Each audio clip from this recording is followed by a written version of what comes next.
नमस्कार दोस्तों, welcome to only exam up to date channel. Today I am going to discuss some parts of information bulletin because it's changing every year.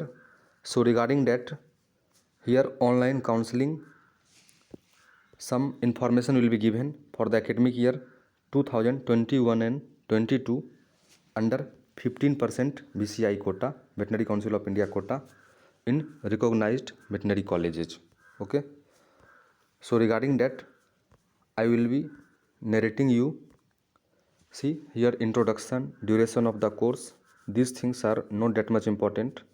So main thing is to discuss today is instruction for reporting for admission and counseling schedule, important dates, counseling procedure, mop-up rounds of counseling, and flow charts of online counseling.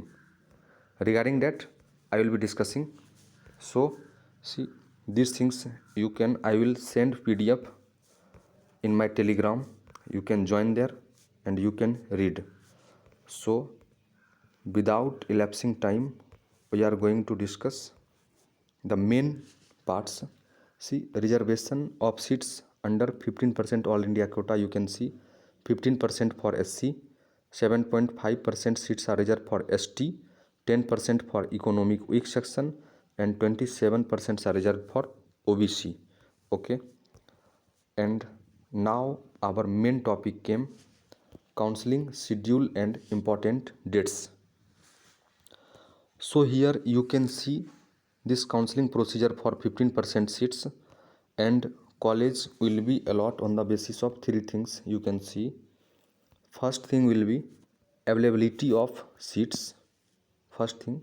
Second, rank, NEET rank, and third thing, choice exercised by the candidates. Okay, on the basis of government college, private college also there, so you can apply accordingly. See, the fees of admission in private veterinary college will be decided by the state government or university or college. So VCI will not be responsible regarding to fees of any college. Okay, now you see this point number 5. What saying? Eligibility criteria and concerned documents, whatever documents will be required, verified by the allotted college or university at the time of reporting. I will be discussing what are the documents you should take while reporting to college. See, one more point, matters related to academic session, tuition fees, other fees, refund of ETC may vary from college to college. So like I am in Namakkal Veterinary College, my fees is something. If Pondicherry, if you talk, their fees is something. West Bengal something. So fees will be decided by the state government or respective college or universities. So now you see, this is very important. So you have to see full video until, otherwise you will miss some important points. The candidates allotted seat in the first round of counseling. अगर आपको पहली round में seat allot हो जाता है, and reports for the admission within the schedule dates will have an opportunity for upgradation by the exercising re choice filling in the second round. देखो, अगर first round में तुम्हें seat allot हो जाती है और इच्छा ये है कि हम दूसरा कॉलेज ले लें या कुछ अपग्रेडेशन कर लें, तो आप री चॉइस फिलिंग सेकेंड राउंड में कर सकते हो.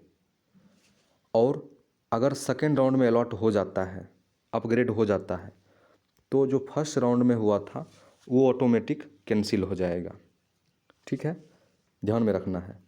However, for exercising of re choice filling the candidates need not to have registration fees. अच्छी बात है कि दोबारा सेकेंड राउंड में रजिस्ट्रेशन करने के लिए उसको फीस दोबारा पे नहीं करना है. देखो, एक पॉइंट डार्क करके दिया गया है, the candidates who have been allotted seats in round first. अगर फर्स्ट राउंड में सीट अलॉटमेंट हो गया but not reported for admission to the allotted college, but you not went to the allotted college, shall not be allowed to participate in further round of counseling. It means if you are allotted in first round and you not went that college, that allotted college, then you will not be allowed to participate in further round of counseling. ठीक, mop up के बारे में बात कर लेते हैं। देखो mop up round जो होगा ये अगर सीट खाली रह जाता है राउंड 1 और राउंड 2 के बाद, if vacant seats are after round 1 and round 2, okay, so it will be there, so mop-up round will be must.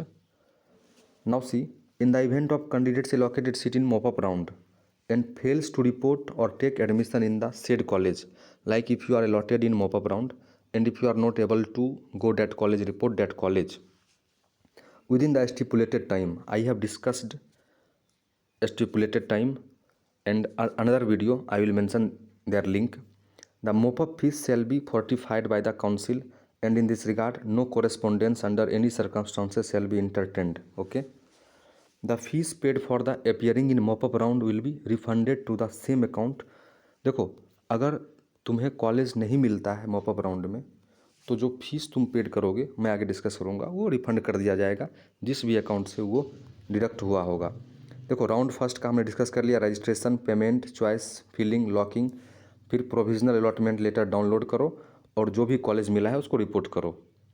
देखो यहाँ दोबारा दिया है, the candidate who have been allotted seat in round first but not reported for admission to the allotted college shall not be allowed to participate in further round of counselling. अगर first round में college मिला है, अगर आप report नहीं करते हो with in stipulated time, तो आगे किसी भी राउंड में आपको पार्टिसिपेट करने नहीं दिया जाएगा। इस बात को ध्यान में रखना है।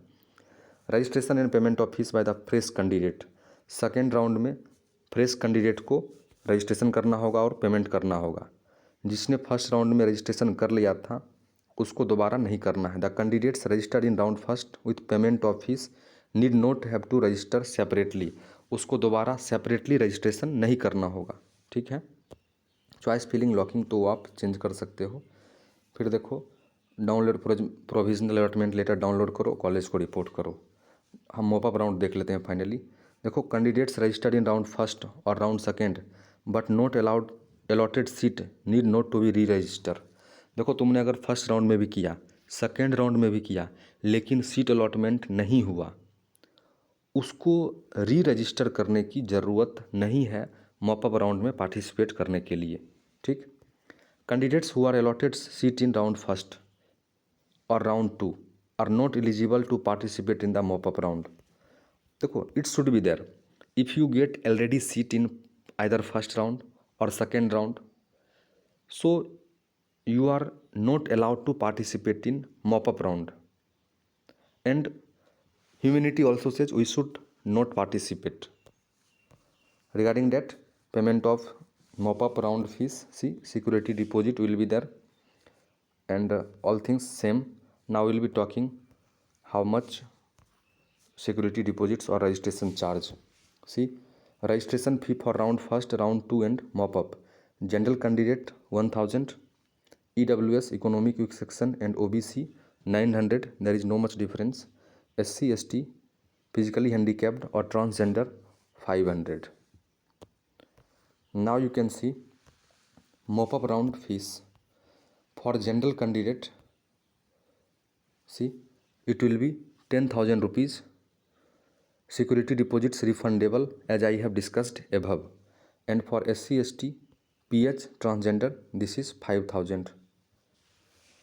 सो हाँ, one more thing, the payment of registration फ़ी, जो रजिस्ट्रेशन फ़ी का जो पेमेंट होगा या मॉपअप राउंड का, shall be made through only through net banking. वो आपको नेट बैंकिंग, डेबिट या क्रेडिट कार्ड से ही करना होगा। पहले जो हम लोग करते थे कैश या फिर चेक से, डिमांड ड्राफ्ट से, डीडी से, NEFT, RTGS, CTC are not allowed. देखो पहले ये अलाउड होता था, लेकिन now they are taking only net banking, debit या क्रेडिट कार्ड। और सबके पास कहीं ना कहीं ये चीज़ संभव है आजकल, कोई प्रॉब्लम की बात नहीं है। और भी देखो इम्पोर्टेंट इंस्ट्रक्शन है, वेबसाइट दिया हुआ है, आप रेगुलरली विजिट करो, चेक करते रहो और इसको जितना शेयर कर सकते हो उतना शेयर करो। ठीक है, if you are new you subscribe also. See, last point I am discussing, documents for verification at the time of reporting admission. क्या क्या डॉक्यूमेंट चाहिए? देखो, एडमिट कार्ड चाहिए नीट यूजी का, रैंक कार्ड चाहिए जो एनटीए ने इशू किया है, आधार कार्ड चाहिए या voter ID card, ration card जो आपको पहचाना जाए, प्रोवन जो नीट यूजी में आपने जो दिया था, तो आधार तो सबके पास ठीक है। डेट ऑफ बर्थ सर्टिफिकेट चाहिए, क्लास 10th का ले लो आप, सेकेंडरी स्कूल एग्जामिनेशन, 10+2 मार्कशीट चाहिए, ठीक। उसका जो जो भी प्रोविजनल है आपके पास, कहीं ना कहीं हर चीज़ का ओरिजिनल भी होना चाहिए और जीरोक्स तो होना ही चाहिए। Character certificate, school college last आपने जो भी अटेंड किया है, 6 पासपोर्ट साइज़ फ़ोटो और 1 पोस्ट कार्ड समझ रहे हो ना, बड़ा वाला जो नीट में पहले मांगा जाता था, वो भी चाहिए, ठीक। उसके बाद देख लो। और फिर कैटेगरी वाला है SC/ST सर्टिफिकेट, OBC सर्टिफिकेट, या फिर आप जिस भी कैटेगरी से हो वो सब चीज़ चाहिए। और और भी अगर कोई क्वेरी होती है तो आप कमेंट सेक्शन में बताओ। And if you are new to channel, please subscribe it, share it as much as possible. Thank you for the discussion.